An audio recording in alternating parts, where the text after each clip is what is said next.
बिस्मिल्लाहिर्रहमानिर्रहीम। ये वसी दुनिया और इसमें बसे 200 के करीब ममालिक, इनमें बसते लोग, बड़े और खौफनाक जंगल, ऊंची चमकती इमारतें, इनके बीच खंडर और पुरानी इमारतें, सबकी अपनी तारीख़ है। और तारीख़ का एक हिस्सा काफ़ी तारीख भी है, जहाँ डर, खौफ, दहशत, जिन, भूत और शैतान बसते हैं। आज हम आपको पाकिस्तान से कई हज़ार किलोमीटर दूर एक खौफनाक हवेली के बारे में बताएंगे, जिसकी तारीख़ बहुत ज़्यादा डर के बीच खौफनाक और पुरानी है। इससे पहले आपसे दरख्वास्त है कि हमारे चैनल RF वर्ल्ड मिस्ट्रीज़ को सब्सक्राइब और बेल आइकॉन को प्रेस करना मत भूलें। लोफ्टस हॉल एक बड़े जजीरे के पास काउंटी वेक्सफोर्ड आयरलैंड में वाक़ है। ये वो जगह है जिसने आयरलैंड के सबसे ज़्यादा मुतासरा घर की हैसियत से अपनी शोहरत हासिल कर ली है। अगर कोई भी इमारत किसी खूनी और खौफनाक माजी की वजह से घर की तकियानूसी टाइप पर फिट बैठती है तो ये वही है।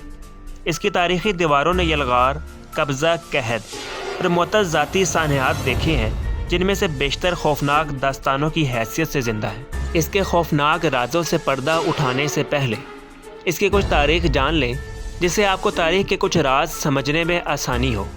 यह हाल 1600 की सदी के वस्त तक रेडमंड के कुंबे के साथ रहा। अलेक्जेंडर रेडमंड की मौत के बाद रेडमंड के कुंबे को हाल से बेदखल कर दिया गया और इनके घर को नीलामी के लिए रखा गया। इसके बाद हेनरी लॉफ्टस, जो इंग्लैंड से था, ज़ब्त शुदा ज़मीनें हासिल की और हवेली का नाम लॉफ्टस हॉल रख दिया गया। इसके बाद कई दिहाइयों और सदियों के दौरान लॉफ्टस की नस्लें लॉफ्टस हॉल में रहीं। लॉफ्टस ने मलका विक्टोरिया का भी इस घर में आने और मिलने का बहुत इंतज़ार किया, लेकिन मलका विक्टोरिया कभी भी नहीं आई, जिससे इनको काफ़ी मायूसी हुई। अगरचे इसका भरपूर और रंगारंग माजी तारीख भड़काने के लिए काफ़ी है, लेकिन यह कि इस इमारत के नामालूम इसरार और भूतों से भरी दास्तानें इस इमारत को लॉफ्टस हॉल को पूरे आयरलैंड में सबसे ज़्यादा देखने वाली हवेली में से एक बना देती है। 1600 की दहाई के वस्त में चार्ल्स टोटेनम ने विस्काउंट लॉफ्टस की बेटी एन लॉफ्टस से शादी की। उनके 6 बच्चे, जिनमें 4 लड़के और 2 लड़कियां थीं। लड़कियों में एक का नाम एलिज़ाबेथ और एक का नाम एन था। लड़कियां कम उम्र थी कि उनकी मां चल बसी। चार्ल्स ने 2 साल बाद अपनी कज़न जैन कर्व से शादी की और वो एन के साथ लॉफ्टस हॉल में एक साथ रहते थे। एक रात एक ताकतवर तूफ़ान के दरमियान एक जहाज़ इनकी हवेली के पास जजीरे पर पहुंचा। उसमें एक नौजवान पनाह लेने के लिए रास्ता पूछने लगा, तो लोगों ने उसको लॉफ्टस हॉल का पता बताया। अजनबियों के लिए दस्तक देकर आना कोई मामूली बात नहीं थी, क्योंकि जनूबी वेक्सफोर्ड के साहिल के आसपास पानी की लहरों या खुरदरी पानी के नतीजे में अक्सर बहरी जहाज साहिल से टकरा जाते थे। इस शख्स को अंदर मदऊ किया गया और वो कई हफ्तों तक घर में मुकीम रहा।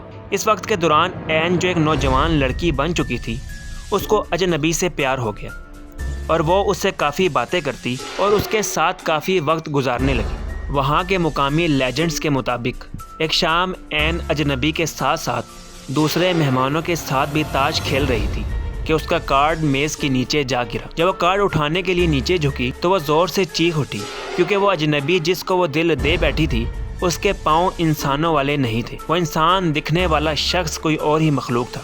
और फिर कुछ धुआं छा गया और घर में कुछ खुशबू फैल गई। उसके चीखने से उस अजनबी ने खुद को शैतान जाहिर कर दिया और वो उसी जगह से गायब हो गया। वो तो चला गया, लेकिन उसके बाद एन उस सदमे से बाहर ना आ सकी। एन की ज़हनी हालत तेज़ी से बिगड़ने लगी और उसके कुंबे ने इसके सलूक से शर्मिंदा होकर इसे घर के कमरे में कैद कर दिया, जहां वो काफ़ी वक्त वहां कैद रही और फिर उसकी मौत हो गई। कहा जाता है कि उस वक्त से ही लॉफ्टस हॉल गैर मामूली सरगर्मियों से दोचार हो गया।